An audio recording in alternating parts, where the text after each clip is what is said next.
Lachie fans, good evening and welcome to a live edition of the Lachie Buzz, our season review for 2021, the season that was and the season that, well, in some ways also wasn't, but it had plenty of drama and we're going to be sinking our teeth into it tonight. We've also got a big club announcement to reveal at the end of this broadcast, so you make sure you're tuning in all the way through. We will be revealing that right at the end. But more on that for later. We'll save it for now. We'll keep our powder dry and get back into that season 2021 review. My name's Lachie Flannigan, and to go through the NPL2 campaign for this year, I'm joined, of course, by none other. It couldn't be anyone else, the head coach, Scott Miller. Scott, welcome to the broadcast. And before we get into sink our teeth into what was a juicy, albeit slightly shorter NPL2 season, got to do a quick check-in.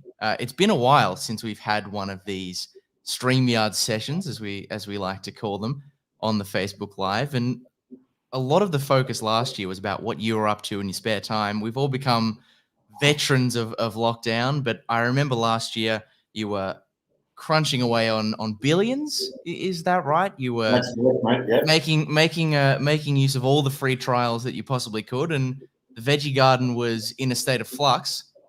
How are you, and what have you been up to? Firstly, Lachie, good to see you, mate.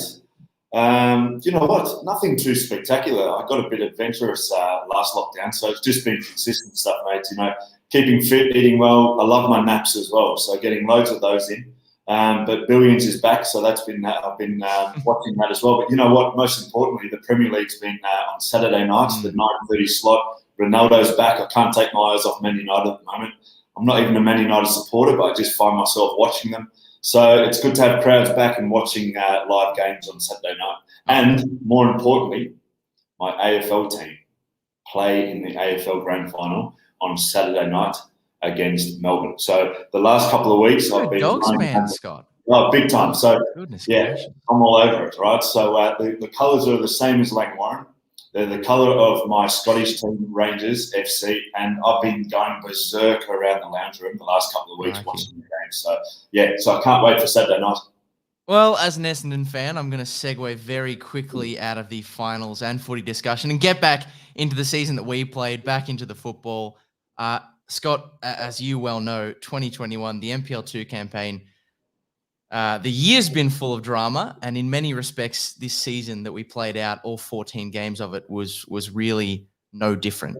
We finished up, in sixth position, but level on points with three other clubs. I think it was Kingston, Goulburn Valley, and Northcote. They're all tied with us, and it was only goal difference separating the teams. How do you look back on that sixth place finish in a really, really tight campaign?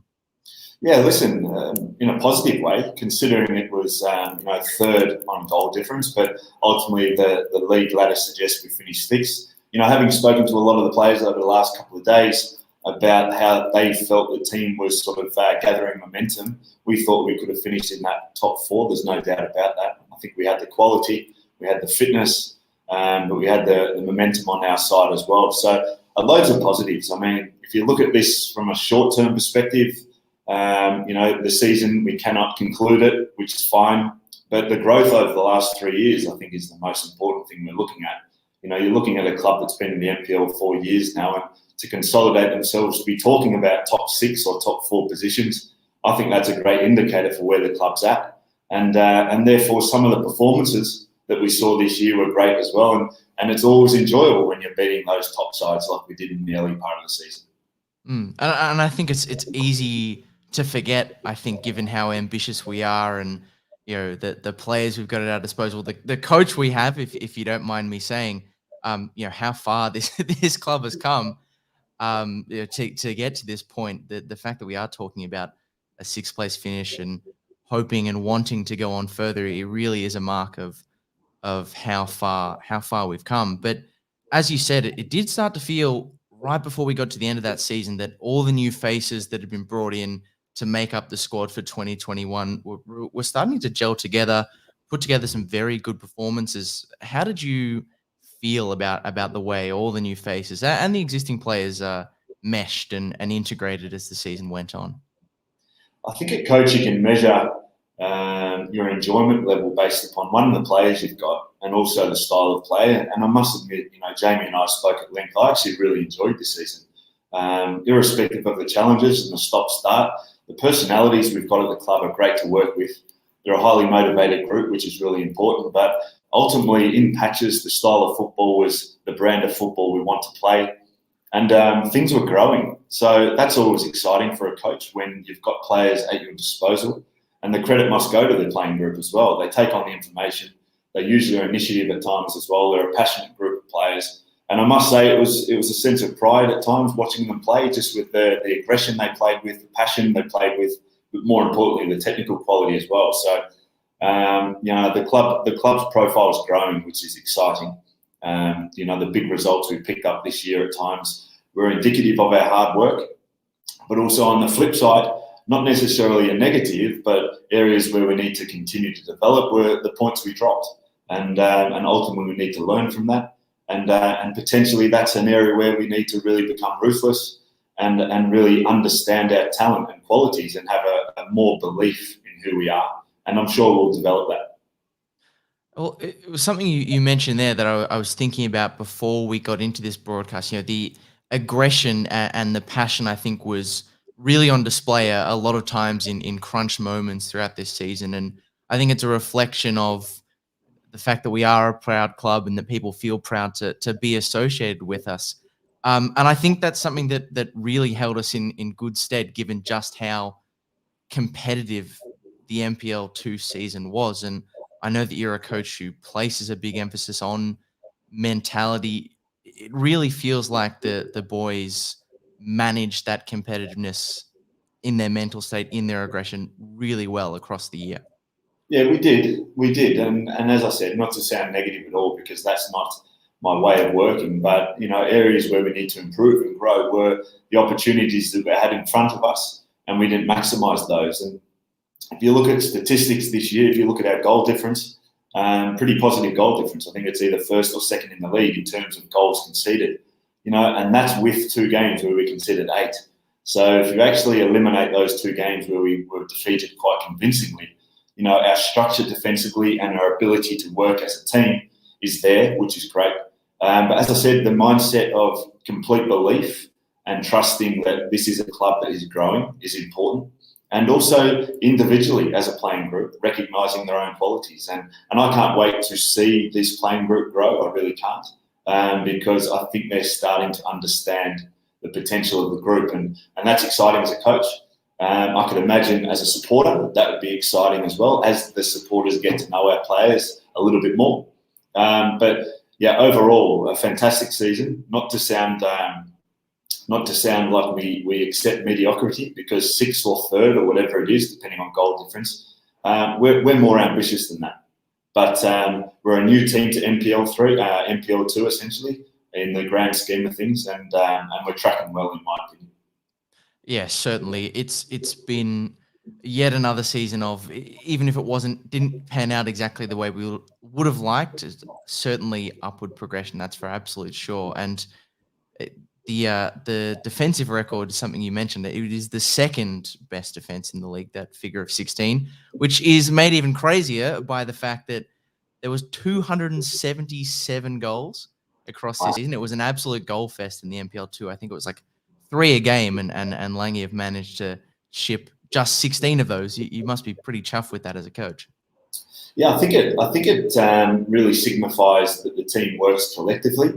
It's not just about individuals. And yes, we could sit here and discuss Fraser McLaren's influence and the central defender's influence, because to a man, they've been outstanding. Fraser's been superb this year, returning to the club and doing such a fantastic job. However, the work rate from everyone, you look at George Howard at this early part of the season, the work rate of this man was phenomenal.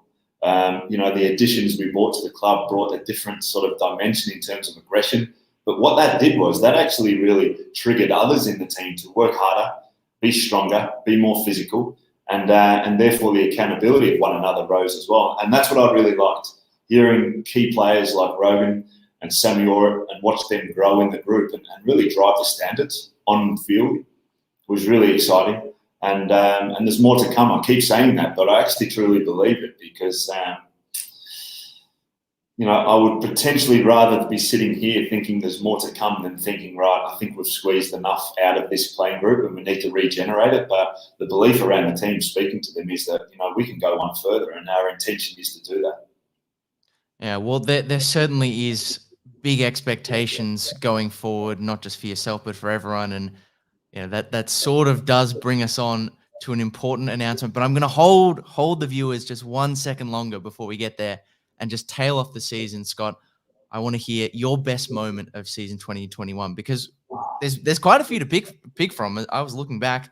You've got number of FFA Cup games, the Northcote fixture towards the end of the season. But what was your number one moment of season 21? Just to put a line through it. That's a good question, because there are quite a few, and I haven't even considered what the best moments were. Listen, the start of the season was fantastic, winning 3 games. Moments, okay, this is going to sound strange. Moments for me are moments where we may have hit a bit of a hurdle, and as a team, we've sort of navigated our way through that. We've had some honest conversations, and then you see a positive reaction from the team. And obviously, losing heavily those 2 games on the bounce, we had to have an honest conversation with the squad. And I love that moment. And that moment will remain private, but we really sat down and spoke about who we are, what we want to achieve, and had a bit of an honest reflection of what we had done for the previous 2 weeks. So from a personal level, as a coach, seeing us come out of that negative fortnight to then do what we did was outstanding. But I won't lie to you, I don't know, it's weird. The FFA Cup is something, I don't know, we just continue to grow in it. We went another two stages further, I believe, or either one. But there's something about these nights. You go back to playing at that Sky Reserve against Malvern. That was an outstanding game. And then we reached Moreland Zebras, and that was quality as well. But I just love the tenacity and desire I see from the players. You can sense it in the dressing room before. And I think a highlight for me would have been that Moreland Zebras game, although my head was falling off at times because it was so frustrating for other reasons.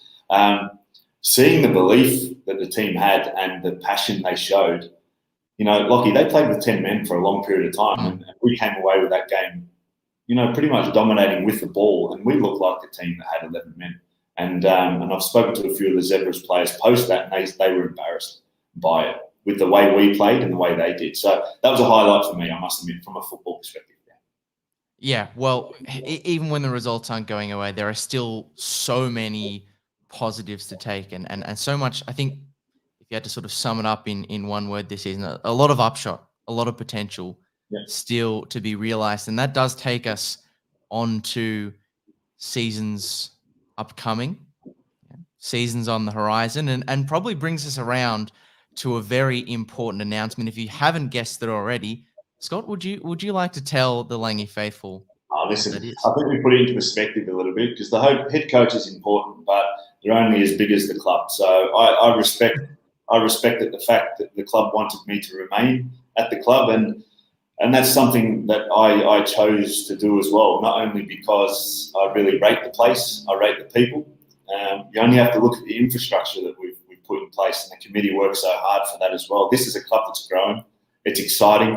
You've got key sponsors behind the scenes working really hard to really leverage the potential we've got, which is outstanding, which you need at this level. You look at the teams we're playing against, we need a lot of support from a lot of people, and these key sponsors are ready to make that next step, and that's exciting for me as a coach, and an indicator for me to re-sign for next year was the playing group doesn't change, the coaching staff doesn't change, because we've all become really good friends off the field, and something I love about the club is it's a trustworthy environment, and that's hard to find. And when you're going to work, because it's work for us essentially, although it's a community / semi-professional amateur football, it's still work. We've got a responsibility.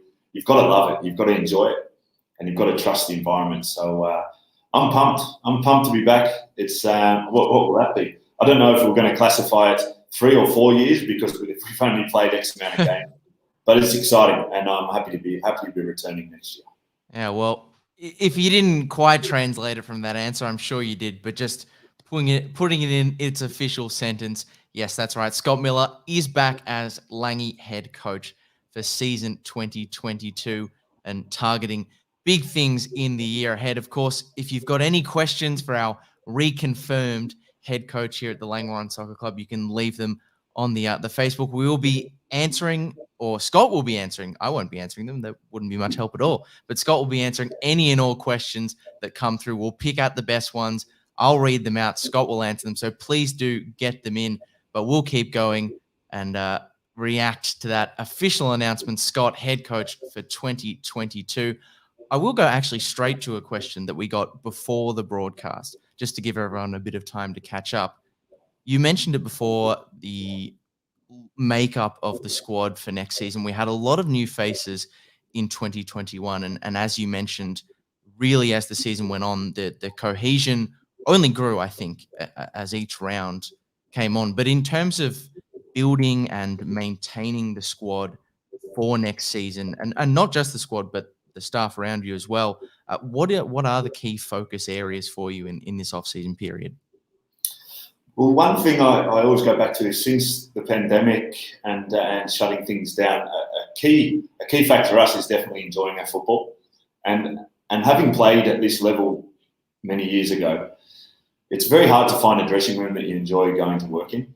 And once you find it, you want to hold on to it. And one thing we're really grateful for is the personalities we've got in that dressing room. And having spoken to a lot of the players over the last couple of days, a lot of the feedback is how much they enjoy it. Not only the dressing room environment and the personalities, but the club itself. And I guess the club has to take a lot of credit, and the key people at the club that run it the way they do, they have to take credit for the environment they've created, because we've found ourselves in a situation that players want to come to us. The profile of the club is high enough that we really want to focus on getting all the best talent from the local area representing Langwarrin. So not only can they buy into playing for their local club, but also supporters recognise and understand that person is a local as well. And I think that really is important in the scheme of things now. When you look at so many teams in the NPL and players coming from everywhere around Melbourne, we're unique in a sense geographically. We've got a really tight-knit group, and all who live within 15 minutes away from the training ground. So they represent Langwarrin with pride. They're committed to it. And being local allows them to bond and create friendships. And that stuff goes a long way. It really does. Working at the elite level for so long, I didn't know how important it was because it was transactional. But this level of football, you can get a lot of success through friendships and trusting one another. And we've got a great group that is connected on that level. Yeah, there always is whenever you come to training, when I'm there on a Thursday or a Tuesday to interview you and the players. I know this may be a bit corny because I realize the name of this show is the Langy Buzz, but that is kind of the feeling that you do get sometimes when you come to training. There is a buzz, not just around the training pitch, but between players, very jovial, bouncing off one another. Must be such a good thing to be a part of, and especially the bits that we don't see. Oh, look, it hasn't been easy. You've got some key people at the club that work behind the scenes, and that's vital for us. In terms of profiling people's mentality, meeting players and understanding them to bring them to the club. I meet players every couple of months, and you think this player could fit us technically, but mentally their profile wouldn't fit the group, so you don't go there. So it's taken us 3 years to get to this position where we're pretty happy with who we've got, for me, when you see a strong group, when someone doesn't belong, they stand out. And we're in a situation now that the behaviours that our players demonstrate, they're so strong that a Langwarrin player is pretty evident. So that was a big thing for me. And moving forward, it was a case of, right, every player that's at the club, we want to retain. That's our intention. Whether or not that's their motivation, we have to have that discussion with them. But we're looking to do that because they got us in this position. And listen, people's motivations may have changed over the last 3 or 4 months, and that's a reality, but we'll have that chat. So, you've got to enjoy work. What has the pandemic taught me personally? It's football's enjoyment. Sport should be fun, and your foundation should always be enjoyment and fun. However, we have that added element of responsibility to win games, but I think if your foundation's fun and you land on that, when things are bad, you can get a good perspective from things as well. Well, last one from me before I throw the floor completely open to the questions coming through from Langy fans. We do still have a bit of 2021 to go. I mean, I think if not for everything that's happened, we'd probably be in the final rounds of the season, maybe just finished. But even disregarding that, how quickly do you go from season that's just passed, the one that we've just talked about, right into next year? Not just yourself, but how quickly does that start for the players as well? Players are slightly different because ultimately, once they're committed to the club, which we're doing this week, their next sort of focus is off-season program. So they're all given an off-season program at the start of this week for October and November. Our intentions, irrespective of what we can't control, we don't know when we're going to be able to return to training. However, we're anticipating December, first week of December. So from a player's perspective, it's a case of staying mentally motivated and maintaining some form of base fitness. There's no doubt about that. But from a coach's perspective, Jamie and I, it's straight into it. And listen, the life cycle of a team, it doesn't just end at the start of the year. You're forever reviewing who you've got and identifying throughout the season. So that never stopped for us. And then the exciting thing is that now that everything's official, we're actually talking to some very good players at the moment to bring quality to the team.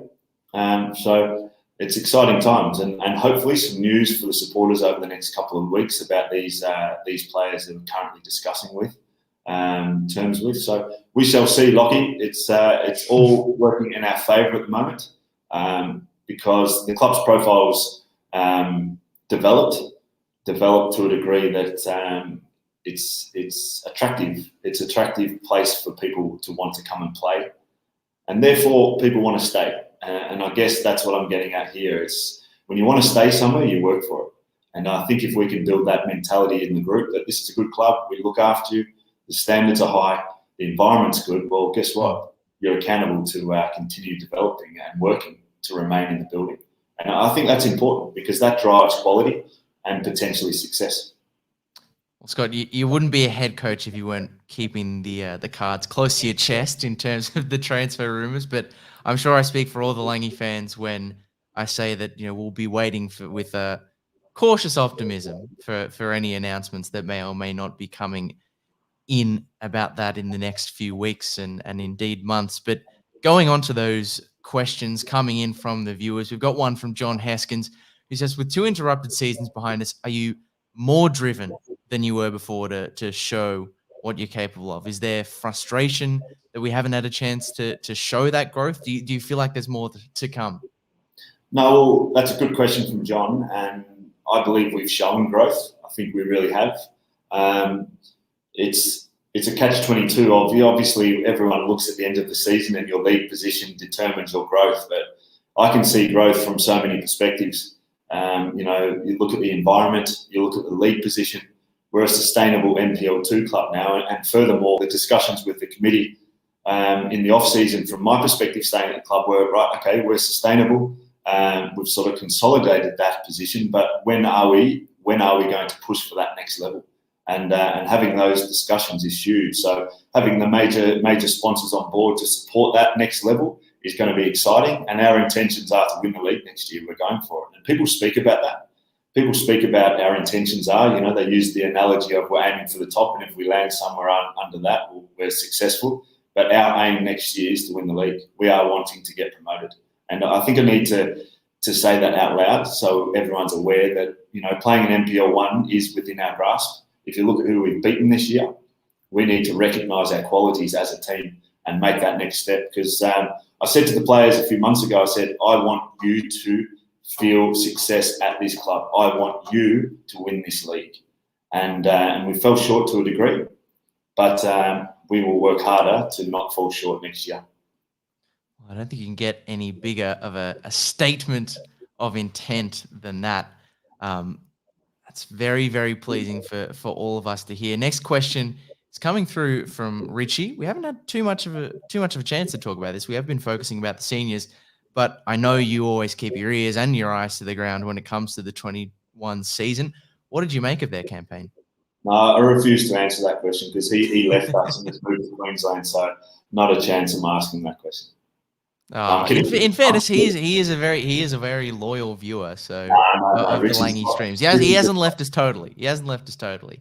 No, I'm joking. No, Richie's a top man. But, in regards to the 21 season, you know what I was pleased about the most? To see two ex-Langwarrin players coaching that team with the passion they do. So from a coach's perspective, I saw incredible development in Ben Caffrey, from his delivery to his confidence and belief as a coach. And then he brought in Adam Poole, who obviously played for the club as well. And Adam's strength is his energy, that infectious energy as well, and support he had for the players in the group. So I thought they worked really well together as a coaching staff. The 21s is always a hard one because young players aren't patient. And my advice to young players would be remain patient and continually working. So they're in that sort of middle ground where they want to train with the first team. And unless they're getting real truths that maybe they're not ready, they always feel they are. So we need to really work on that understanding of these under-21s players and really make sure that they believe there's a pathway for them, which there are, because I think at times Jamie and I had maybe between 2 and 6 players training with us from the 21s throughout the course of the year. So they've been exposed to it. But with respect, the level is a lot higher from 21s to first team level, because ultimately we're accountable to that. So in regards to Richie's question, I thought they did a great job. I think they've got to continue to develop to not only improve their league position, but think big picture. How will I become a first team player at Langwarrin? I think that's the most important thing, and have more of an understanding that let's get up and close to the first team. Let's build connections with the first team so I understand the demands of the league more so, and control things they can, i.e. their physical capacity and game understanding. Well, if you're an aspirational 21s player, maybe listen to that last few minutes from Scott a few times. I'm just laughing at this next question. That's outrageous from Peter Tucker. Well, I've got to ask it anyway. Tuckett's Tyre Power Cranbourne. No idea who that could possibly be. Who is the better team manager? Is that an easy question?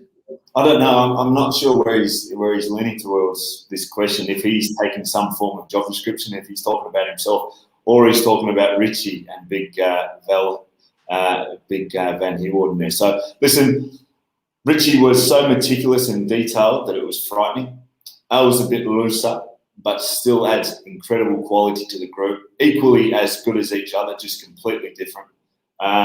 Big Al has made some great steps this year. The humility he's shown to step away from playing to be supporting the players is outstanding. And I think it's a credit to the dressing room. They accepted him as a team manager.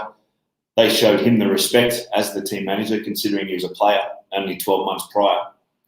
Richie's top draw, but as I said, he left us. So what do you think? I'm going to give him the nod or not? No chance.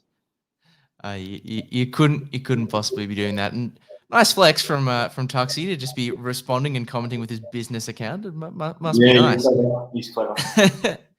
Maybe a final couple of questions. One that's just come through, been sent in, not through Facebook, I think via SMS, perhaps to Michelle, who's working the broadcast studio in the background. How have you had to adapt as a coach during the pandemic? I'm sure plenty of ways. Yeah, difficult question to answer because it's something we haven't been through before. Coaching is coaching. So the only thing that's taken away from us is the ability to actually coach. So how do you adapt if you're not coaching? But, the ultimate thing, how do you adapt during a pandemic it's all about connection, really. And certainly the last little break, I've left the players to their own dimensions, essentially, deliberately, just because we've all got our own lives. You don't want to be hearing from your coach every day, but, certainly catching up with them now is important. But, adapting during the pandemic, during lockdowns and going back was more about engaging in fun. It really was, taking the stress off the players, ensuring that the environment was fun and engaging and an escape, an escape. No one wants an old 40-year-old geezer or soon-to-be 40-year-old geezer barking orders at them on a Tuesday and Thursday night when we're going through a pandemic. So a bit of perspective and getting back to fun and enjoyment was my adaptation for sure. Yeah, well, a final question for you, Scott. You've made your aspirations very clear throughout this season, but what are you most excited about for season 2022? I'm What excited excites about you the most? numerous things, right? I'm excited to see this playing group continue to move forward. I'm really excited to see key personnel in that team step up the hierarchy, because I know their natural personalities and they might be slightly suppressed at the moment because they're new to the squad. So I'm looking forward to the evolution of the squad, to bring in new players and see the challenge that poses to the older players and watch them step up, because we're only bringing in new players to give a spark to the players that have been here a while, because that will change gear, that will motivate others as well. Exciting for me, Lachie, is seeing night games at Langwarrin. An exciting thing is that working towards winning the title. That's what it's about. Yeah, that it's all new and exciting and fresh stuff coming our way in season 2022. Scott, it's been an absolute pleasure to be joined by you to look back at the season gone and really look forward, I think, with some anticipation to the season ahead. Before I let you go, I was given the tip off before we went live from one of your parents, who will remain nameless, that it is, in fact, and you mentioned it before, 40th birthday on Monday. I was going to ask what your plans are, what you've got in store, but I wonder if that is somewhat dependent on the result of a certain AFL grand final on Oh, yeah. Saturday. Listen, you know what? I won't let the grand final hinder my birthday whatsoever, but I've had a bit of banter flying around that, I look 50, so I'll have to accept that, but that's okay. Maybe my advice would be to young coaches, don't take up coaching because you look like this at 40. But I'm excited, mate. 40, lockdown. Listen, I'm a quite introverted person anyway, so I wouldn't be having a big celebration anyway. So something nice to eat. Maybe I'll take the day off. I will do that. I've already told my clients that I won't be working. So a lie-in, a coffee, chocolate croissant. Happy birthday. There we go. That'll do me, mate. Well, Scott, we hope you enjoy that day with what you've got planned. As much as I've enjoyed this evening, looking back at everything, it's been an absolute pleasure, and we are so excited. I think I speak for everyone at the Langwarrin Soccer Club when I say we are so excited for season 2022 and to have you leading the charge for that year. Thank you so much for your time, Scott, and thank you so much to everyone else, Langy faithful, who have been watching this Facebook live stream. Thank you for keeping your questions coming in. Thank you for listening and tuning in. And we hope this has given you a big boost for next year, counting down the days until the next NPL 2 season. Before I do let you all go, I just should mention that we haven't got the season, but the Monster Raffle, I've talked about it a few times in different broadcasts. It's still on. You can get your tickets to win a car or a one-on-one coaching session with Scott Miller. Depends on what your preference, but there's so many other prizes, and all the prize money does go directly back to the club. And given the year we've had, it would be great to get that support as we look to make a really big tilt in season 2022. So you can jump on the club's Facebook page to buy those tickets tonight, or follow the link that's currently on screen just below. But just before you head off onto that little link, thank you very much for joining us once again. Hope you have a great time, and we'll see you for season 2022 soon.